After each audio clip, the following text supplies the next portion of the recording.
Good morning बच्चों।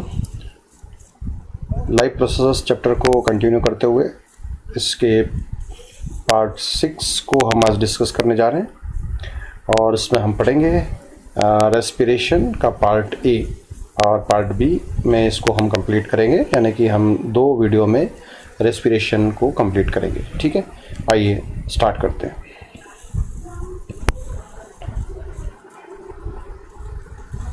So respiration is the breakdown of food, specially जब भी food word use करते हैं तो हम ग्लूकोज के बारे में बात करते हैं to release energy.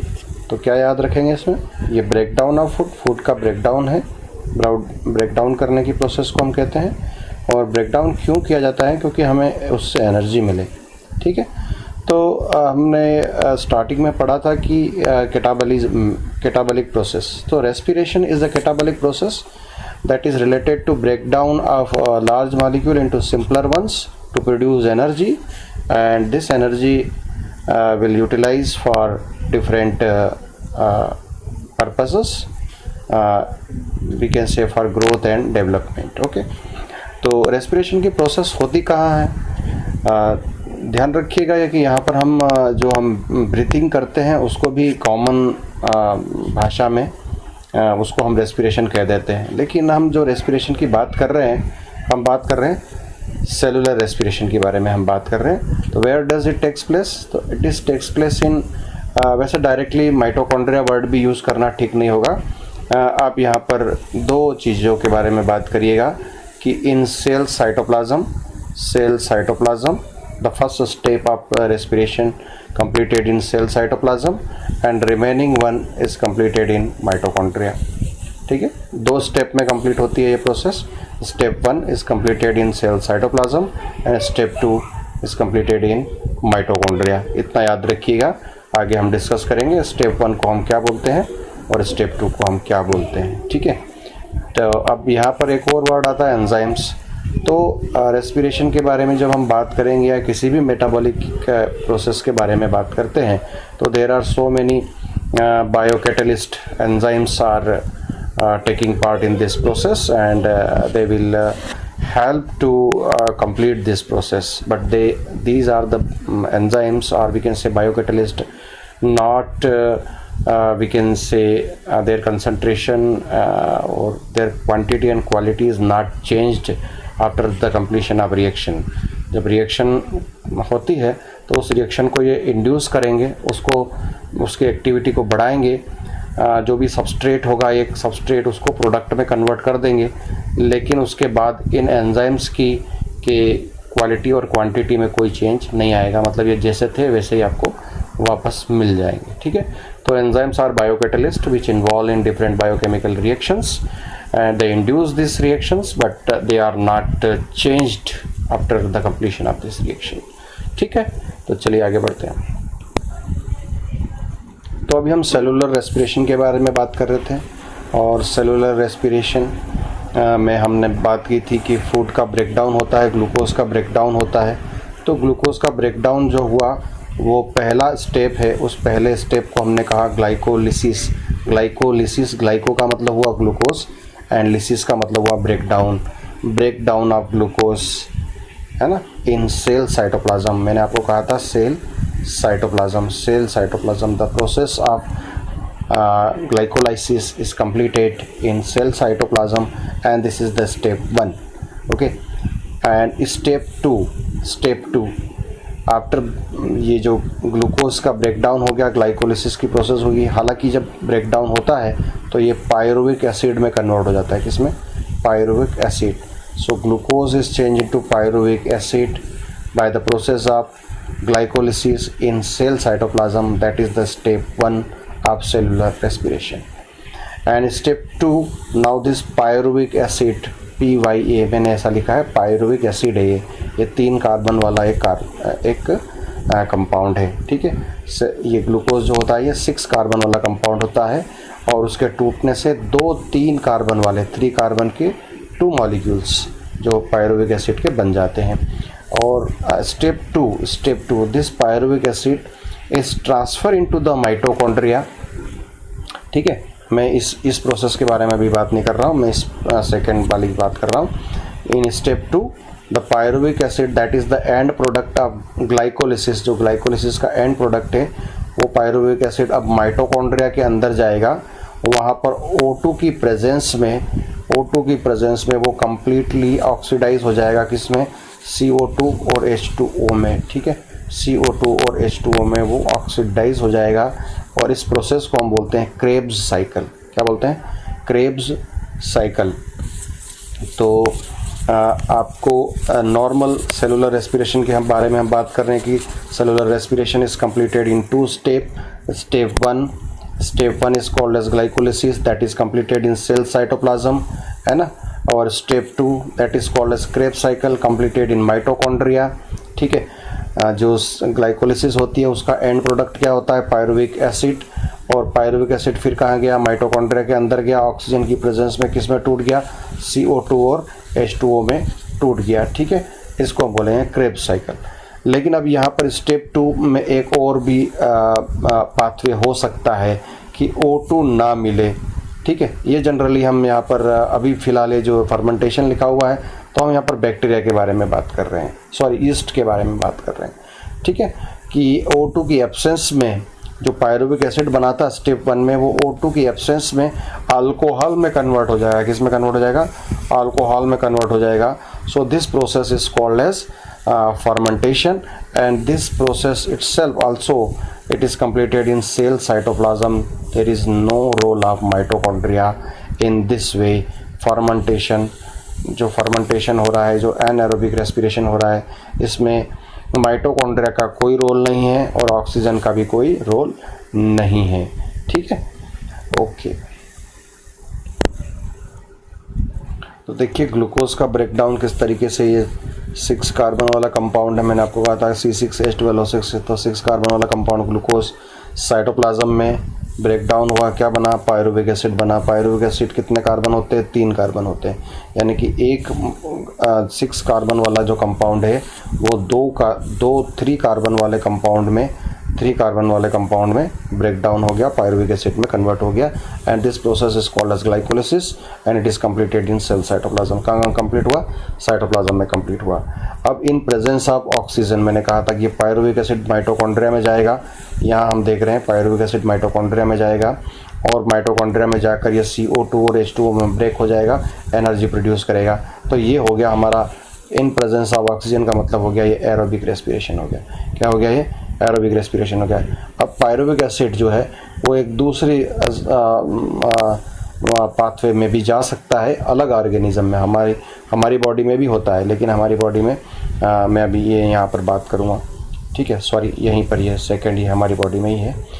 Lake of oxygen की कमी हो जाए, ठीक है, ऑक्सीजन की कमी हो जाए, ऐसी स्थिति में क्या होता है कि ये जो हमारा पायरुविक एसिड होता है ये लैक्टिक एसिड में कन्वर्ट हो जाता है। पायरुविक एसिड जो होता है वो लैक्टिक एसिड में कन्वर्ट हो जाता है और वो वहीं सेल साइटोप्लाज्म में ही ये प्रोसेस कंप्लीट होगी। There is no role of mitochondria, यहाँ भी माइटोकॉन्ड्रिया का कोई रोल नहीं है, ठीक है।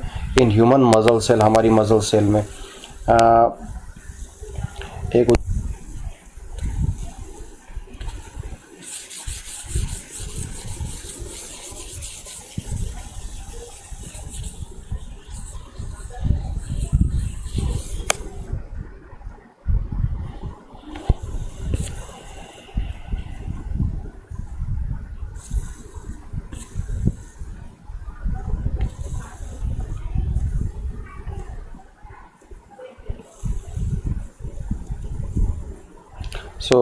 एरोबिक रेस्पिरेशन और एनारोबिक रेस्पिरेशन के डिफरेंस देख लेते हैं हम यहाँ पर। क्या डिफरेंस होगा? इस रिएक्शन को देखिए आप, C6H12O6 + 6O2, ठीक है, 6CO2 + 6H2O एंड 686 KCl। आप सीधा सा लिखिए 38 ATP। क्या लिखिए?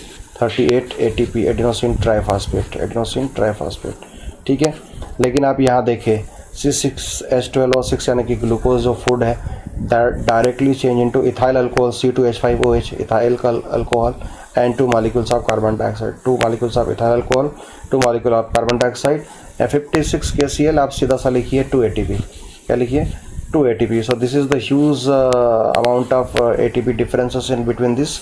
यहाँ पर आपको 38 ATP, one molecule of glucose gives 38 ATP, and in this case of anaerobic respiration one molecule of glucose gives only 2 ATP. ठीक है, तो इस रिएक्शन पे कंसंट्रेट करिएगा और इसके बाद में डिफरेंस देखिएगा, आपको इजीली समझ में आएगा.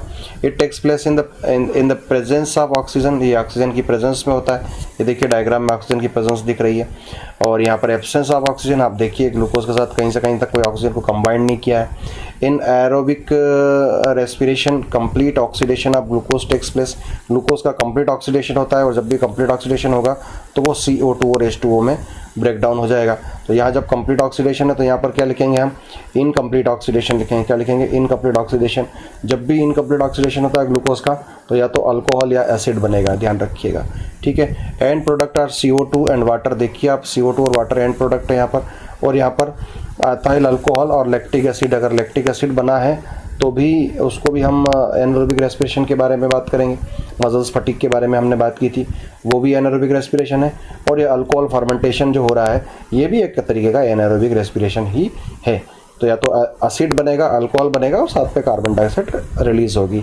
ठीक है, lot of energy is liberated. 38 ATP मैंने अभी कहा था आपको, 38 ATP एनर्जी काफ़ी ज़्यादा मात्रा में निकलती है. यहाँ पर सिर्फ 2 ATP निकलती है. ठीक है, ये डिफरेंस हो गया. और it occurs in plants and animal cells. Normal plant और एनिमल सेल होती है वहाँ पर यह होता है.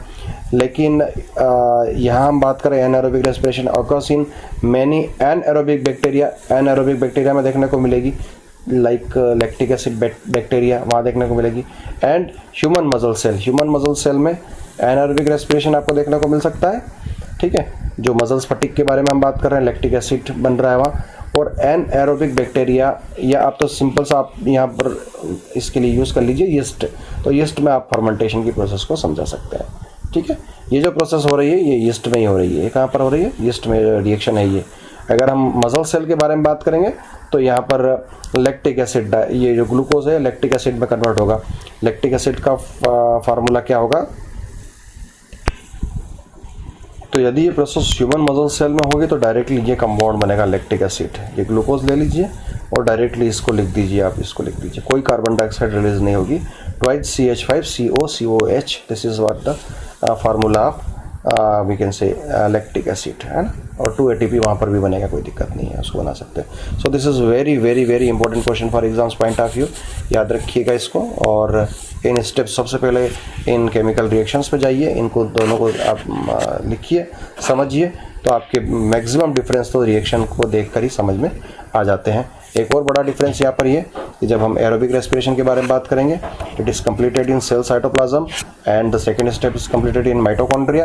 लेकिन एनारोबिक रेस्पिरेशन के बारे में बात करें तो यहाँ पर जो है वो the whole process is completed in cell cytoplasm. There is no role of mitochondria. ठीक है, माइटोकॉन्ड्रिया का कोई रोल नहीं है एनारोबिक रेस्पिरेशन में. ठीक, ओके. तो कई बार ये प्रोसेस इसको भी पूछा जाता है, difference between breathing and respiration. Breathing और रेस्पिरेशन में क्या डिफरेंस है. तो सिंपल सी बात है, ब्रीदिंग जो है वो उसको जो हम सांस लेते हैं उसको बोलेंगे movement of air into and out, in and out of lungs, है ना. यानी कि इंस्पिरेशन और एक्सपिरेशन, हवा को अंदर लिया आपने और बाहर छोड़ा कार्बन डाइऑक्साइड को, तो ये हो गया ब्रीथिंग. और रेस्पिरेशन क्या है, ब्रेक डाउन ऑफ फूड, जो हमने केमिकल रिएक्शन देखी थी, C6H12 और 6 + 6O2 = 6CO2 + 6H2, यानी कि जो फूड मटेरियल है उसका ब्रेक डाउन करेंगे हम, तो वो एक्चुअल सेलुलर रेस्पिरेशन है. मसल्स आर इन्वॉल्व, आपके फेफड़ों को सिकुड़ने और फैलाने में मसल्स का रोल होता है. ठीक है, लेकिन यहाँ पर जो सेलुलर रेस्पिरेशन, सेल के अंदर जो रेस्पिरेशन फ्रूट का ऑक्सीडेशन हो रहा है वहाँ पर मसल का कोई रोल नहीं है. Energy is not released, energy release नहीं होती है, हीट रिलीज होती है. जब एनर्जी का कोई रोल नहीं है, एनर्जी रिलीज नहीं होती है. ठीक है, जबकि बजाय कि एनर्जी रिलीज होने के लिए एनर्जी कंज्यूम होगी. जब फेफड़ों को आप फैलाएंगे, सिकुड़ेंगे तो एनर्जी कंज्यूम होगी. लेकिन यहाँ पर एनर्जी रिलीज होती है जब भी कोई भी कैटाबॉलिक प्रोसेस होती है. जब हम किसी मॉलिक्यूल को ऑक्सीडाइज करते हैं तो एनर्जी रिलीज करने के लिए ही करते हैं ये प्रोसेस. ठीक है, और takes place in out of lungs, है ना. तो लंग्स के तक ले जा हवा को ले जाना और लंग्स से फिर हवा को बाहर छोड़ देना, इसी को हम ब्रीदिंग कहेंगे। लेकिन ये जो रेस्पिरेशन की प्रोसेस है, सेलुलर रेस्पिरेशन की process takes place in all body cells, हमारी जो सेल की each and every cell of our body taking place in cellular respiration. तो वैसे ही यहाँ पर एक और प्रोसेस का डिफरेंस पूछा जाता है रेस्पिरेशन और कंबशन का। रेस्पिरेशन एक स्लो प्रोसेस है, कंबशन एक फास्ट प्रोसेस है। रेस्पिरेशन जो है वो हमारी बॉडी टेम्परेचर 37 डिग्री सेल्सियस पर होती है और कंबशन जो है वो हाई टेम्परेचर पर होता है, जिसको हम इग्निशन टेम्परेचर भी कहते हैं। यहाँ पर जो ऑक्सीडेशन के लिए जो थिंग्स होती है वो फूड होता है और यहाँ पर जो ऑक्सीडेशन के लिए जो थिंग्स होती है उसको हाइड्रोकार्बन हम कहते हैं। और ये CO2 वाटर और एनर्जी रिलीज़ करता है रेस्पिरेशन, लेकिन ये कार्बन मोनोऑक्साइड और कुछ और भी पार्टिकल्स रिलीज़ करता है जिससे पोल्यूशन होता है।